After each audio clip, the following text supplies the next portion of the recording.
ইসরায়েলের বিরুদ্ধে আবারও যুদ্ধ ঘোষণা করল লেবানন। যুদ্ধবিরতি চুক্তি লঙ্ঘন করে লেবাননে একাধিক হামলার পরিপ্রেক্ষিতে ইসরায়েলের বিরুদ্ধে লড়তে জনগণ ও সামরিক বাহিনীকে প্রস্তুত থাকার নির্দেশ দিয়েছেন দেশটির প্রধানমন্ত্রী নওয়াফ সালাম।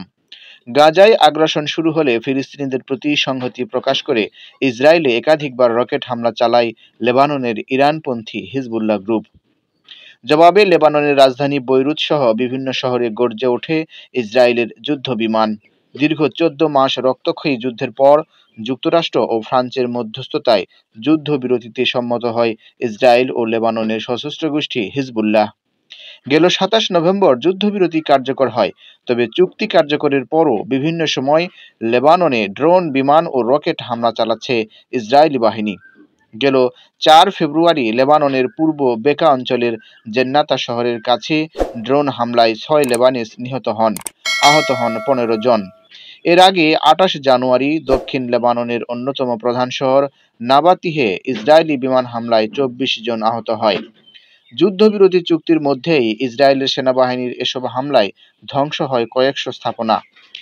ইসরায়েল বারবার দাবি করে এসেছে তারা লেবাননে শুধুমাত্র হিজবুল্লাহর শক্তিশালী ঘাঁটি ও অস্ত্র ভান্ডারের স্থাপনা লক্ষ্য করেই হামলা করছে। এসব হামলার জবাবে লেবানন থেকে শনিবার ইসরায়েলে দফায় দফায় রকেট হামলা চালানো হয়। রকেট হামলার পরেই ইসরায়েলে সাইরেন বেজে ওঠে। লেবানন থেকে নিক্ষেপ করা কমপক্ষে ৫টি রকেট শনাক্ত করা হয়েছে। এর মধ্যে ৩টি রকেট প্রতিহত করা হয়েছে এবং ২টি লেবাননের ভূখণ্ডের ভেতরে পড়েছে বলে জানানো হয়। ইসরায়েলকে লক্ষ্য করে চালানো হামলার বিষয়টি লেবাননের হিজবুল্লাহ গ্রুপ স্বীকার করেনি। তবে রকেট হামলার পর ভীষণ ক্ষেপেছে ইসরায়েলের বেনিয়ামিন নেতানিয়াহু প্রশাসন। প্রতিরক্ষা মন্ত্রী ইসরায়েল কাটস লেবাননকে স্পষ্টভাবে জানিয়ে দিয়েছেন, কে হামলা চালালো এটা কোনো বিষয় নয়। লেবানন থেকে কোনো হামলা হলেই এর কঠোর জবাব দেওয়া হবে। তিনি আরও বলেন, লেবাননের ভূখণ্ড থেকে যে কোনো গুলিবর্ষণের জন্য লেবানন সরকারই দায়ী।